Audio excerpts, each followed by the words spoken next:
Halo, nama saya Benny Andreas Pasaribu, 1341681. Hari ini saya akan menjelaskan mengenai Agile Organization. Kira-kira apa ya itu? Yuk kita simak video berikut ini.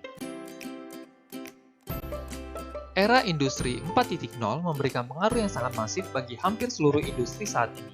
Perubahan di era ini mengakibatkan kondisi industri menjadi pucat, volatile bergejolak, uncertain tidak pasti, kompleks, dan ambigu atau tidak jelas. Akibatnya, setiap organisasi dituntut untuk cepat beradaptasi terhadap perubahan-perubahan tersebut agar mampu bersaing di industrinya masing-masing. Tidak seperti organisasi tradisional yang dirancang agar tetap stabil bersaing, Agile Organization dirancang agar organisasi tersebut stabil sekaligus dinamis dalam bersaing di industri sehingga sangat cocok untuk digunakan di era industri 4.0 ini. Menurut Agina dan kawan-kawan pada tahun 2017, Agile Organization merupakan jaringan beberapa tim yang memiliki budaya yang berpusat pada manusia, sehingga organisasi dapat cepat belajar dan membuat keputusan melalui teknologi yang digunakan, serta tujuan yang sama untuk membuat nilai tambah bagi seluruh pemangku kepentingan atau stakeholders. Dengan kata lain, Agile Organization merupakan bentuk organisasi yang memampukan organisasi tersebut dapat dengan cepat dan efisien merumuskan kembali strategi, struktur, proses, pegawai, dan teknologi yang digunakan terhadap perubahan yang terjadi di industrinya. Ngomong-ngomong, kira-kira sama nggak ya Flexible Organization dan Agile Organization? Untuk menjawabnya, perlu dipahami terlebih dahulu perbedaan konsep flexibility dan agility. Menurut Bernardes dan Hannah dalam Abdelila dan kawan-kawan pada tahun 2018, flexibility merupakan sebuah sifat intrinsik yang telah diatur sebelumnya agar sebuah sistem dapat beradaptasi terhadap perubahan. Sedangkan, agility merupakan sebuah pendekatan untuk menyusun kembali sebuah sistem dengan cepat akibat perubahan yang tidak diduga dari pasar dan konsumen. Apabila dibandingkan pada sebuah perusahaan, flexibility hanya berhubungan pada proses manufaktur atau logistik saja, atau dengan kata lain, flexibility berada di level operasional perusahaan. Sedangkan, agility berhubungan dengan berbagai aspek dari perusahaan tersebut, seperti sistem operasional, strategi, struktur organisasi, aliran informasi, dan pegawai, atau dengan kata lain, agility berada di level strategis perusahaan untuk menyelaraskan faktor eksternal dengan struktur internal perusahaan.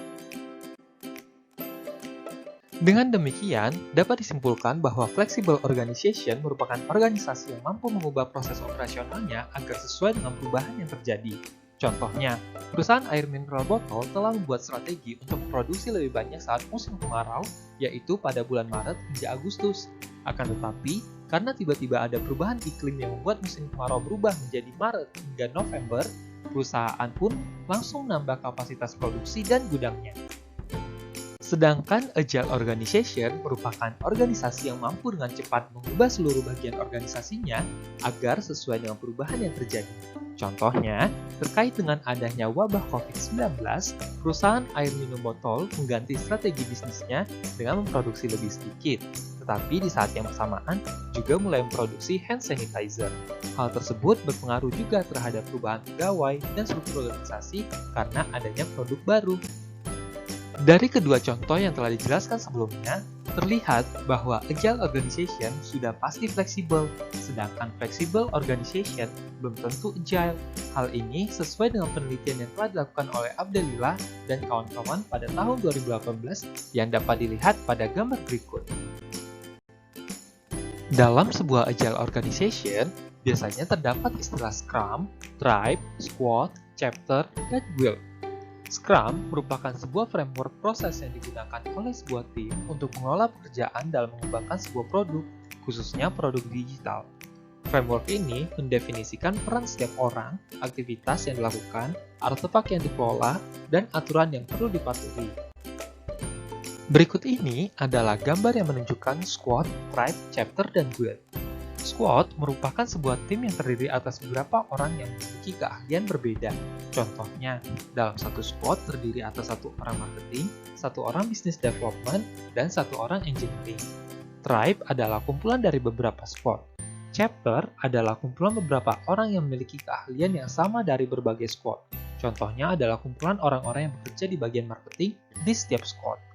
Guild adalah kumpulan beberapa orang yang memiliki berbagai keahlian yang berbeda dan dari berbagai squad untuk saling bertukar pengetahuan. Menurut Hasselberg pada tahun 2018, tidak ada satupun struktur organisasi statis yang dapat digunakan oleh sebuah perusahaan yang ingin menjadi agile. Agile organization hanya merupakan sebuah prinsip bagaimana bekerja dalam suatu organisasi, sedangkan strukturnya masih sama dengan struktur yang sudah kita ketahui dari dulu, seperti struktur fungsional, divisi, dan matriks. Adapun cara bekerja dalam agile organization adalah dengan membentuk beberapa squad, tribe, dan chapter yang berhubungan langsung dengan produk yang akan digunakan oleh pelanggan. Contoh penerapan Agile Organization adalah ING, sebuah perusahaan keuangan yang berasal dari Belanda.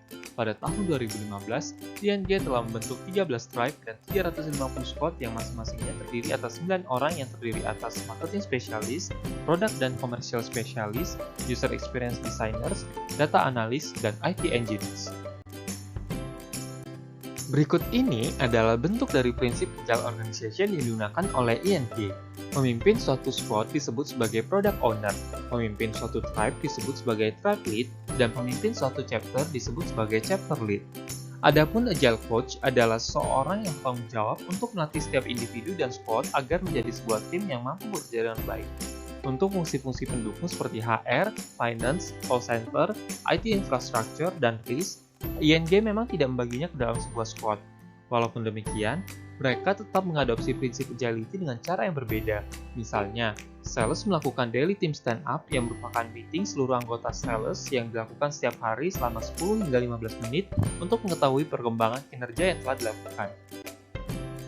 Berdasarkan wawancara yang dilakukan pihak ING dan McKinsey pada tahun 2017, adopsi Agile Organization yang telah dilakukan selama 15 bulan mulai memberikan dampak yang positif bagi ING, yaitu mempercepat peluncuran software yang biasanya hanya 5-6 kali setiap tahun menjadi sekali dalam 2-3 minggu. Selain itu, transformasi Agile Organization juga meningkatkan kepuasan pelanggan dan hubungan antar pegawai ING sebesar 2 kali. Nah, itu dia pembahasan mengenai Agile Organization.